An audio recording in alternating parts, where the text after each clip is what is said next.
2008 Nissan Versa. Put the brakes on, all over the road, right? Well, it's got warped rotors, but the warped rotors caused this subframe bushings. The subframe was walking all over the place. It was just, you could grab a hold of it from underneath the car and you could just move it all over because the bushings were wiped out. And these bushings attach here and here, and then there's a hanger here and a hanger here that hold the front end of the subframe up. Anyway, found the problem. Okay, how do we fix it? Well, turns out Dorman 523099 makes subframe bushings for it. And so to do them though, because they press in from the top, you got to take the subframe out.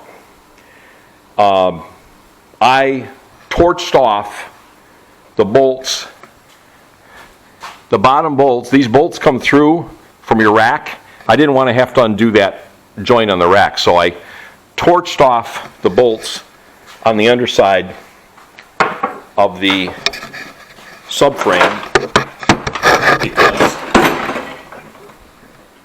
it was easier to do that than try and get up on top, because the nut is up on top.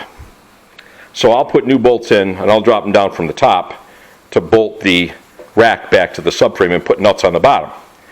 The other problem I ran into is this would not come off. This is in fact not in such great shape, but we're not going to worry about that right now. It's just a hanger.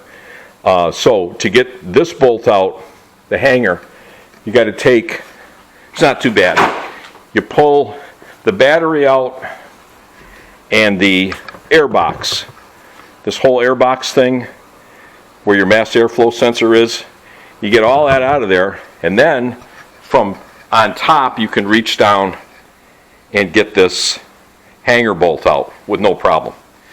Got to undo your, got to take your sway bar right out. You have to disconnect the sway links. These sway links, we're going to put new ones on. So I just cut the old ones off. You know, your sway bar links, you get rid of them, and then when the subframe comes down far enough, you can get in there and undo the clamps that hold your sway bar, and you have to take the sway bar out because it wraps over top of the rack. So this will not come down without removing the sway bar, because the sway bar, like I say, wraps over top of the rack. You see it goes like that. So if you don't want to take, and I didn't want to take the rack out because that joint up there, that'd be a real bugger. So I just said, okay, we're going to do it this way. So now, how do you get the bushings out of the subframe? I pounded on them, they weren't moving. So what I did was I took a Sawzall, and this is probably the most important part of the video, because if you're going to tackle this is where you're going to run into a problem. I took a Sawzall and I went down inside them bushings in two locations, and then I cut across the top of it also, because see, it's okay, and then that released the pressure on that bushing, and then you could just pry it right out. Okay, now the new ones go in hard. So I cleaned up the holes with a rotary burr. I just went in there with my rotary burr and cleaned them holes out good. They really weren't too bad. And then I greased the new bushings, the outside of the bushing and the inside of the hole, and then you drive them in with a sledgehammer. You drive them in with a 30-pound sledge.